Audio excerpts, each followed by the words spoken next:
નમસ્કાર દર્શક મિત્રો, ગુજરાત પ્લસ ન્યૂઝમાં આપ સૌનું હાર્દિક સ્વાગત છે। વડોદરા શહેરમાં પાદરા ખાતે આવેલી એલિઝિયમ કંપનીના કર્મચારીઓને છૂટા કરી દેતા કરણી સેનાના લખન દરબારને સાથે રાખી કલેક્ટર કચેરીએ આવેદનપત્ર આપી રજૂઆત કરવામાં આવી।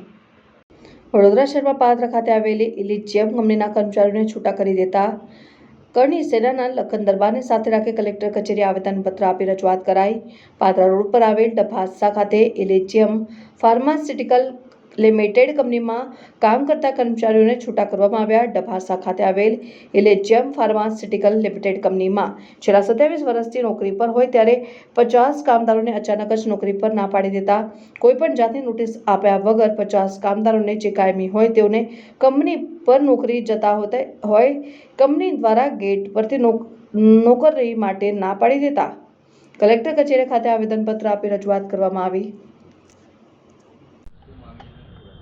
સાહેબ, વડોદરા જિલ્લામાં પાદરા તાલુકામાં આવેલી એક કંપની એલિઝિયમ ફાર્માસ્યુટિકલ કંપની છે। આ કંપનીમાં વર્ષોથી એટલે 1-2 વર્ષ 5 વર્ષથી નહીં પરંતુ 25 વર્ષથી નોકરી કરતા કર્મચારીઓને છૂટા કરી દેવામાં આવે છે। છૂટા કર્યા પછી એમને જ્યારે ફૂલ એન્ડ ફાઇનલ આપવામાં આવે છે ત્યારે ગુજરાતનો ઇતિહાસ રચી નાખવામાં આવે છે આ કંપની દ્વારા।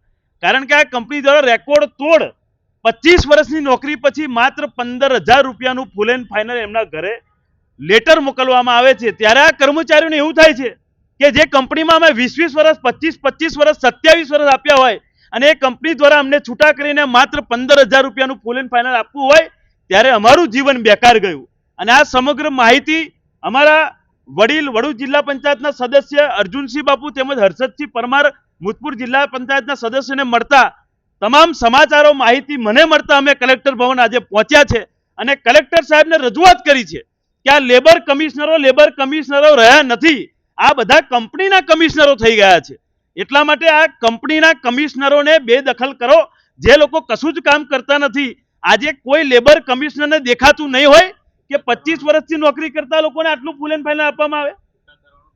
છૂટા કરવાનું કારણ કોઈ પણ નહીં, એ લોકોને ડાયરેક્ટ છૂટા કરી દેવામાં આવ્યા કે ભાઈ આવવાનું નહીં। લગભગ 50 થી વધારે કર્મચારીઓ છે અને આ કર્મચારીની ઉંમર પણ તમે જોઈ શકો છો, એમને પોતાનું જીવન ત્યાં આપી દીધું છે। માંગણી એક જ છે કે આ લોકોને ફૂલ એન્ડ ફાઇનલ યોગ્ય કાયદા મુજબ આપવામાં આવે, વધુમાં વધુ કાયદા મુજબ આપવામાં આવે જેનાથી ભવિષ્યની જિંદગી એ લોકો સારી રીતે જીવી શકે। વધુમાં આજે જીઈબી કર્મચારીઓની બહાર જે વિદ્યુત ભવનની બહાર જે કર્મચારી બેઠા છે એ બધાએ એપેન્ડિક્સ કરેલું છે, ત્યાં પણ અમે જઈને આવ્યા। આ ગુજરાતની વાસ્તવિકતા છતી થાય છે। એટલા માટે કે ગુજરાત રાજ્યમાં મુખ્યમંત્રી સાહેબ એક બાજુ એવી વાતો કરે છે કે સરકારના કોઈ પણ વિભાગમાં ખાલી પડેલી જગ્યા તાત્કાલિક ધોરણે ભરવી પડે ત્યારે વિદ્યુત વિભાગ એમના કર્મચારીઓની ખાલી પડેલી જગ્યા તો વાત દૂર રહી પરંતુ એપેન્ડિક્સ કરેલા કર્મચારીઓને પણ નોકરી લેવામાં નથી આવતા। એ લોકોને 4-4 દિવસથી ત્યાં ભૂખ હડતાલ કરવી પડે અને 4 દિવસે આજે એમના 2 કર્મચારીઓને ચક્કર આવતા એમને એડમિટ કરવા પડે, છતાંય કોઈ ધારાસભ્ય સંસદ સભ્ય કોઈ જોવા ના આવે અને ચૂંટણીઓમાં વાયદા જ ખાલી કરતા આવડે। ત્યારે એમને કહેવું છે કે આ ચૂંટણીઓ ફરી બી આવવાની છે, એક જ વાર નહીં આવવાની, ફરી ચૂંટણીઓ આવશે, ફરી મતો નાખશે અને તમને ઘર ભેગા કરીશું એટલું ચોક્કસ છે। પરંતુ આ કર્મચારીઓને ન્યાય નહીં મળે તો પાદરા તાલુકાની એલિઝિયમ કંપનીના ગેટ પર મોટી સંખ્યામાં જઈશું અને આ કંપનીને એવો સબક શીખવાડવો છે કે ભવિષ્યમાં કોઈ પણ અમારા ગામડાના કર્મચારીઓ જોડે ખોટું કરતા પહેલા 10 વાર વિચારે। વધુમાં વડોદરા જિલ્લામાં કંપનીઓ આવેલી છે, સાવલી તાલુકામાં હોય, વાઘોડિયા તાલુકા, વડોદરા તાલુકા, પાદરામાં બધી કંપનીઓમાં ગેલ ચાલે છે બધું। કોઈ પણ કર્મચારી સ્થાનિક લોકોને નોકરી ના આપે, નોકરી આપે તો આવો ધંધો કરે, સરકારી રેટ ના આપે। આ બધી પરિસ્થિતિમાં અમારા ગામડાના લોકો જીવન જીવે છે। અમારા ગામડાના લોકોને આ કંપની વાળા ઘેટા બકરા સમજે છે।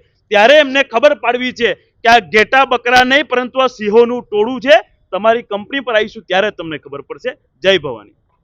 અમારી માગણી એ છે અને કલેક્ટર સાહેબને જે રજૂઆત કરવા આવેલા છે અમે કે જે અમને 15,000 રૂપિયા, એ લોકો 27 વર્ષ અમે નોકરી કરી છે, 15,000 રૂપિયા આપીને અમને છૂટા કરી દીધા। આ તો પગાર જ અમને એ લોકોએ આપેલો છે, એમના પોતાના પૈસા કોઈ આપેલા છે નહીં, અમારો પગાર જ આપી દીધેલો છે। અને અમે નોકરી કર્યા ચૂક્યા બાદ પણ પાદરા તાલુકાની અંદર આ કંપની એટલી હદ ઉપર વટાવી દીધેલી છે અમારી કે અત્યારે કોઈને નોકરી પણ ના લઈ શકે। અત્યારે બધાની ઉંમર છૂટા થવાની છે, 5-5, 6-6 વર્ષ પછી બધા રિટાયર જ થશે, સમજો ને। અમે 50ની ઉપર 51 જણ છે અત્યારે, અને એક કામદારનું તો મૃત્યુ પણ જે દિવસે છૂટો કર્યો ત્રીજા દિવસે એટેક આવા હુમલાથી જીતેન્દ્ર પટેલનું મૃત્યુ થયું છે. એ આ કંપનીના લીધે જ થયું છે. કારણ દર્શો સાહેબ એવું કહેવા માંગે છે કે તમને અમારે રાખવા જ નથી, જોતા જ નથી તમે લોકો. અત્યારે લગીને અમે તમારું કામ કર્યું છે, તમે બીજી ફેક્ટરી અને ત્રીજી ફેક્ટરી અમેરિકાની અંદર નાખી છે. આ બધી ફેક્ટરીઓ નાખી છે કોણ? અમારા પરસેવાના લીધે તમે લોકોએ નાખી. અમારી માગણી એ છે કે જો અમારે તમારે રાખવા ના હોય, તમે અમને છૂટા કર્યા હોય તો તમે અમને હિસાબ આલ દો. અમારો જે થતો હોય 58-60 વર્ષનો હિસાબ થતો હોય એ અમને આલ દો. અમે લેવા તૈયાર છે અને અમારી કંપની ફેક્ટરી નોકરી આવું નથી.